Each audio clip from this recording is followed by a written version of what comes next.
Hello all, welcome to Hussey collection. இன்றைக்கி நம்ம ஒரு அமேசான் ஆர்டர் தாங்க பார்க்க போகிறோம். கஸ்டமர் நம்மக்கிட்ட 210 சைஸில் தாங்க பேங்கிள் ஆர்டர் பண்ணியிருக்காங்க. ஃபர்ஸ்ட் நம்ம த்ரெட் ட்ராப் பண்ணி இந்த பேங்கில் எடுத்து வச்சுக்கலாம். நெக்ஸ்ட் நம்ம இந்த பேங்கிளில் டிசைன் பண்ணுறதுக்கு 6K ஐ ஷேப் க்ரீன் கலர் யூஸ் பண்ண போகிறோம்.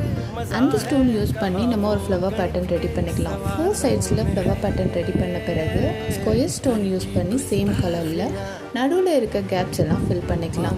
அடுத்ததாக இந்த பேங்கிளில் நம்ம யூஸ் பண்ண போகிறது பேர்ல் ஐ ஷேப் யூஸ் பண்ணி ஒரு லீவ்ஸ் மாதிரி நம்ம டிசைன் பண்ணிக்க போகிறோம். ஸோ இந்த மாதிரியான பேங்கிள் உங்களுக்கு வேணும் அப்படின்னா ஸ்க்ரீனில் தெரிகிற வாட்ஸ்அப் நம்பருக்கு மெசேஜ் பண்ணி டீட்டெயில் கேட்டுக்கலாம். இல்லை உங்களுக்கு வேறு கலரில் கஸ்டமைஸ் பண்ணி வேணும் அப்படின்னாலும் நீங்கள் ஆர்டர் பண்ணிக்கலாம். அண்ட் இன்ஸ்டாகிராமில் ஹசி கலெக்ஷனை ஃபாலோ பண்ணி நீங்கள் அங்கேயும் டீட்டெயில் கேட்டுக்கலாம். அண்ட் இந்த பேங்கிளில் ஃபைனலாக sugar beads and zircon stone use பண்ணி கம்ப்ளீட் பண்ணியிருக்கேங்க. இந்த பேங்கிள் உங்களுக்கு பிடிச்சிருந்தா க்ரீன் ஹார்ட் கமெண்ட் பண்ணுங்கள். தேங்க்யூ.